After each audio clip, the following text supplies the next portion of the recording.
My name's Ben Thornton. I mean, first off though, before we get done that line, even I'm just the village idiot, right? I agreed to do this, but the person who brought us here, Doug and Rick, and all the Colonel's team, I want to give them a thanks for this. I mean, these guys are really moving in this direction where taking what Salsa's already developed, the adventure by bike, and extending it out, hopefully getting you guys and ladies also, love to see that, to share that idea that these take us places. They did when you were a kid. The biggest freedom you ever got when you were a little kid, the first time you rode a bike, your parents turned you loose. It never quit for me. I mean, I never quit, and I kept going, and yeah, I got kicked out of college probably because I was doing that. But Doug had a few things to say about some of the discounts, or yeah, if you want any accessories, bikepacking accessories that we have, you can get 15% off tonight with the Clinc. Even if there's something you want me to order, still get 15% off. If you want a bag or aero bars or anything cage or whatever. I want a 2015 Montecito. Okay. Right. We'll have to talk about that next year. Okay, if I have to refer back a little bit, I'm not one that Still 2014. kind of who I am, or we'll get through the 2015 Montecito deal because that'd be awesome. Buy a piece of vaporware per se. My name's Ben Thornton, as I told y'all.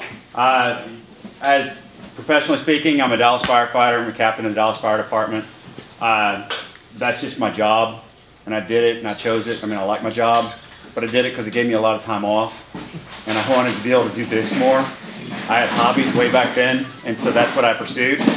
So 14 years ago, I got lucky, got a job, fire department, greatest job I've ever had, and it allowed me to pursue my dream. I've been a mountain biker. All of us in this room are cyclists, right? That's the first wheels you had, first piece of freedom you had.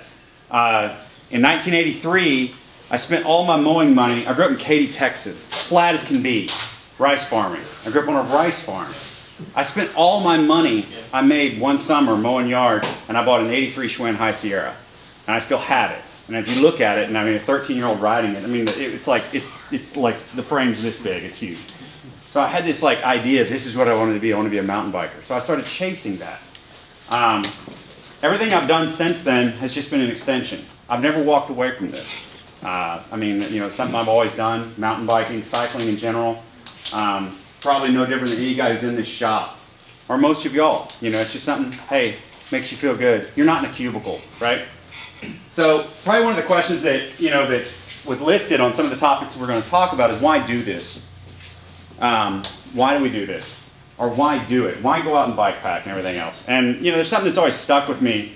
I have a minor in art history because I got to sit in the dark and look at pictures, right? And I like that. And there's something I just remembered about Giotto. I don't know if you've ever heard of Giotto, but it's the whole thing, the famous statement. Pope Boniface was looking for someone to do paintings, commission a painter for St. Petersburg. And he sent out his, basically a courier, all the artists, and said, prove to me you're the guy to do this. Give me a piece of work. And the famous statement, whether this be true or not, it's a good story. Giotto, they went to Giotto, said, we need an example of your work. Giotto said, okay. Took out a paintbrush, dipped it in red. They said he locked his arm to his side, basically creating a compass, drew a perfect circle on a piece of paper, and handed it back to him. And he said, if he realizes what that is, he'll know that I'm sufficient. Giotto was given the idea. And the idea is, I guess inside of that is perfection. But that's one master. None of us here are going to be perfect. And so I think what keeps a lot of people from going out and doing this, from going out and experiencing this or taking off an adventure, is the idea that, well, I don't have this, I don't have that. I need to do this, I need to get here.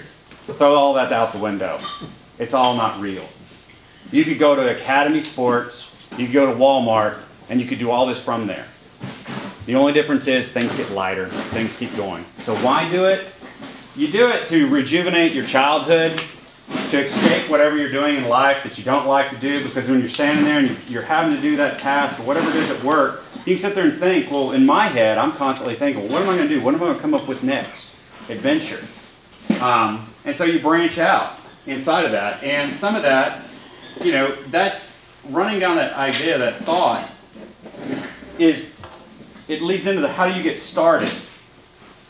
Who here in this room has known a bike already? Right. Everybody's got a bike. You probably have maybe a sleeping bag. It might be size huge, but it's a bag. You know, it might be whatever else, a tent.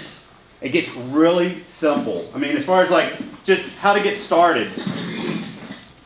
Anybody here have any mountaineering experience? Climbing, outdoors, anything like that? Okay? You ever heard the rule of threes? I mean, part of the fire department's paramedic also.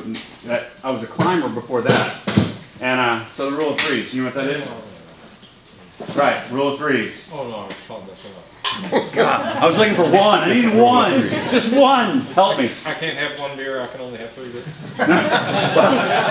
Usually the rule of threes gets thrown out the window on, you know, like the third beer. You're like, dude, we're good. We're fine, man. We'll be good, man.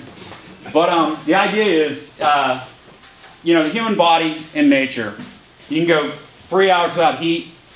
You can go 3 days without water. You can go 3 weeks without food. Obviously, in American society, we prioritize those things a little differently because we assume water and heat, right?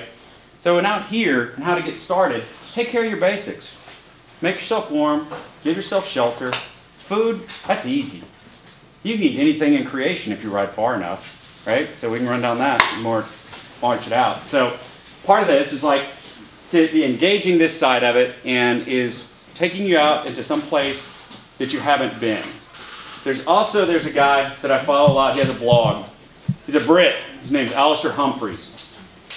He has an amazing concept. The guy's done some of the things he does is just insane.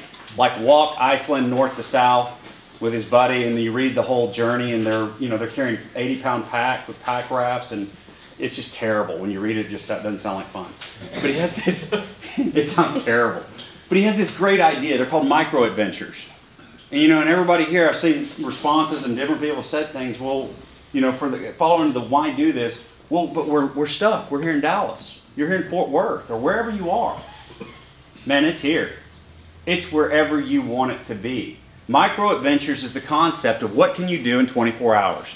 Leaving where you are at your doorstep, you leave under your own power. Friends of mine in Tennessee, and granted they have a lot more history there, but we have it here too. As far as they go down in Old South, they do these graveyard tours, 24 hours. They map it out and they say, we're going to hit these graveyards. And it's taking pictures. And literally they will move for 24 hours. Keep going. And eventually you're going to get tired enough, lay down, go to sleep. I've done it in races. I learned a lesson the hard way because the body shut down at Dirty Kanza one year, and I just had to lay down on a rock. And I just went to sleep in the middle of a race. I couldn't believe in the middle of a race I went to sleep. No one passed me because at least no one woke me up. Hey man, you dead? So the idea of the micro adventure, that's what this is. All this is a vehicle to extract your spirit from the doldrum of whatever you do in work. Perhaps you love your job, but you would love feeling like a kid even more again. And the idea you can go out, you can range out from right here, LBJ grasslands, right? Anybody here been to the grasslands? National land. It's the closest national land you'll get to. There are trails all through the grasslands. There's lakes, there's all kinds of wildlife, everything else. It's really left, you are only limited, if you have the bike, you cover the warmth. Shelter, that's a gray area. If it's 24 hours, you could stay up and move for 24 hours if you really wanted to. It all depends on how comfortable do you want to be, and we'll go into that. But, so shelter, so warmth, water, it's pretty easy to get, more or less. I mean, we're pretty civilized around in Texas. I mean, you could range out on a bike and never carry a water filter, depending on what you're doing. So you take care of those, and you just start dreaming. I had to get creative. I raced mountain bikes for a long time. I still currently do. I race for Soulcraft, which is interesting because Salsa, Ross Schaefer built Salsa bikes, built it up, sold it. The day he sold it, Soulcraft opened. Soulcrafts are built in Salsa's barn still. Salsa's now off as a brand of quality bicycle components. I've raced for Soulcraft for years. I still, sometimes race now, but, part of it.